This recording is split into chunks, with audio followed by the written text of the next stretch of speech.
Hello students, I am Mr. Sandeep here.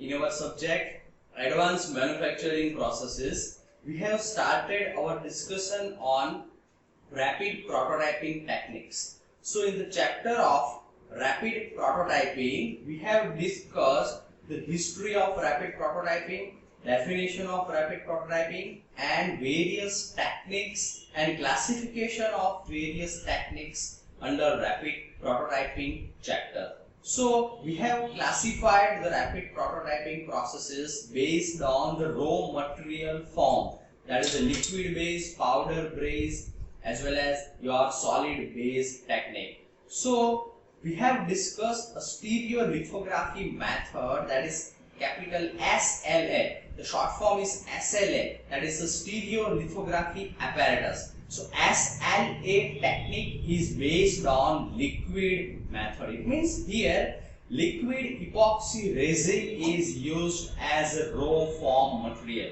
So raw material is in form of epoxy resin, that is liquid. So we can feed in the system, or say we can feed epoxy resin in the system, and finally we can build a prototype, or finally we can build our product based on stereolithography apparatus. So in SLA technique, as per the principle, a UV light or say laser light strike on the liquid, and due to this photocurable resin or due to this UV curable property, what happens when the UV light strike on this liquid, it will be converted into the solid form, right? So this is how we can build a prototype or say a whole model layer by layer, right? So this is the setup for stereolithography that we have already discussed in previous session. So here what happens, due to this elevator, when the one layer is solidified,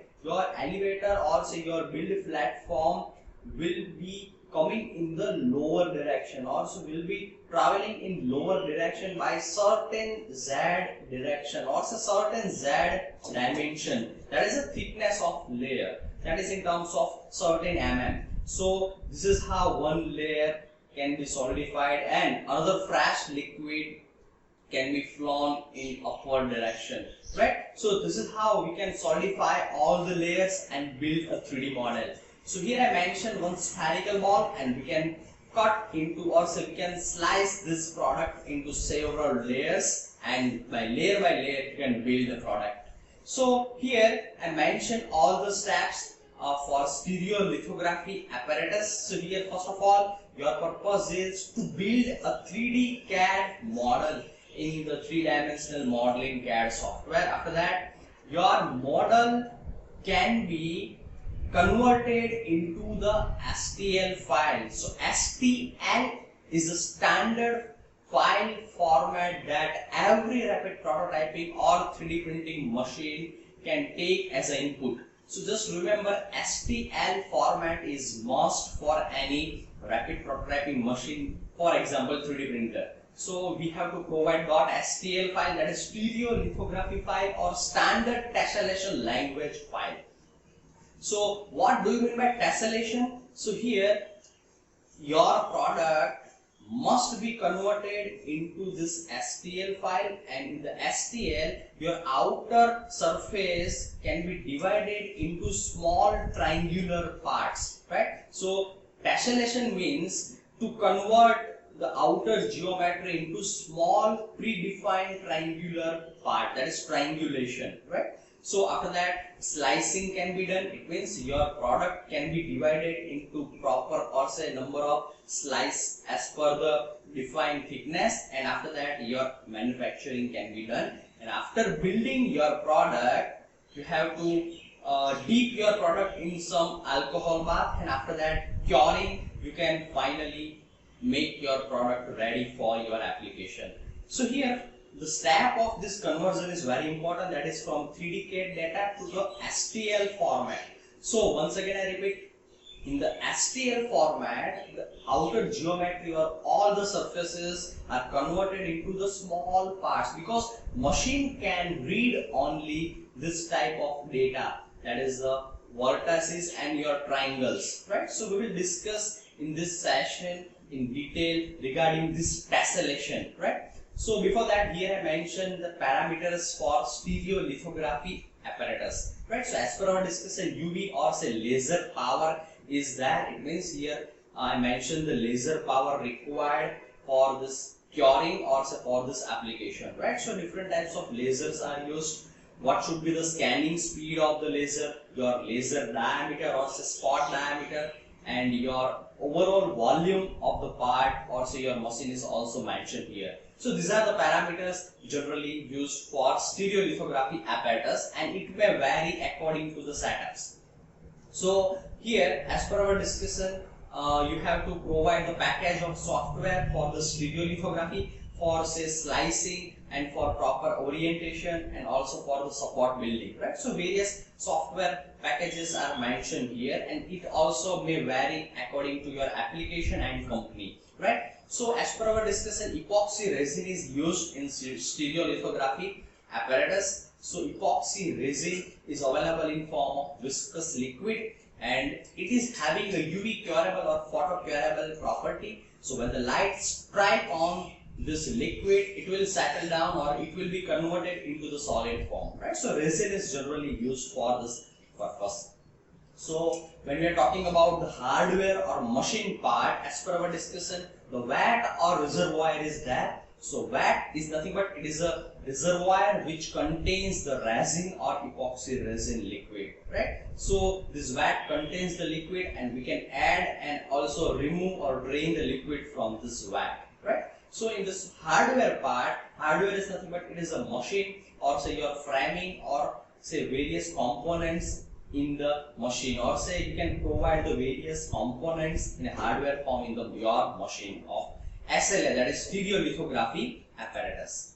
So as per our discussion, this technique is very useful, and you can make any material component having any complexity, right? So here complexity is not limit.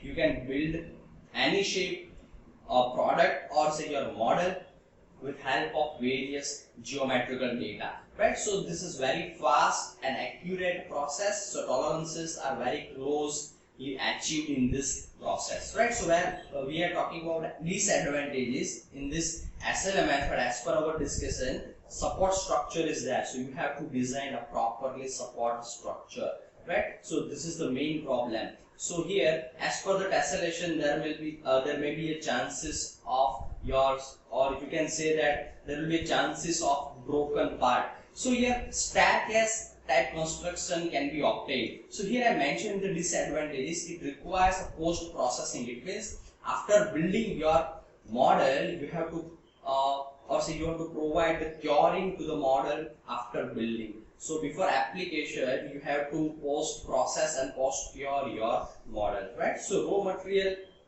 is your epoxy resin, and while we are comparing this raw material in terms of economics, so costing is very important criteria. So cost of this liquid epoxy resin may high, right? So as per our discussion, before doing our final manufacturing in say 3D printer, we have to provide the data. So for this data processing, our final purpose is to convert all the data into the STL file. So STL file is our standard format that we can feed into the system of the 3D printing machine or rapid prototyping machine, right? So for that purpose, here your every surfaces can be converted into the small triangular parts having 3 vertices, and there will be a unit normal vector that is projecting away from the surface, right? So this is the standard format for that, because every machine can read only this triangulation data.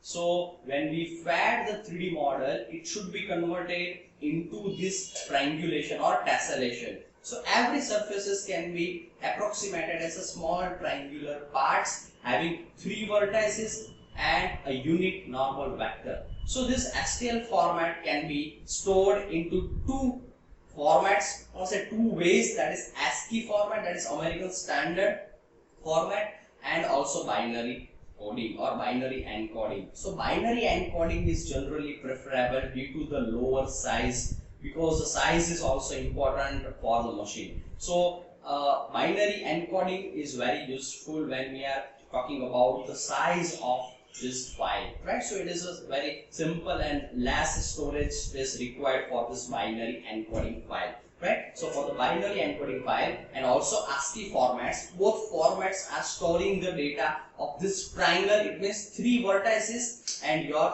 unit normal vector also. So as per our discussion here, I mentioned the data for this triangle. It means 3 vertices and 1 normal, and your anti-clockwise sense is mentioned here, right? It means your product outer surface can be divided into these small triangles having a unit normal vector that is projecting out from the surface, and all the 3 vertices Cartesian coordinates will be stored in this file.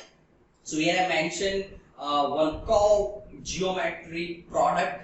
So here for your information, here it is very important to convert the outer surface into this triangular part.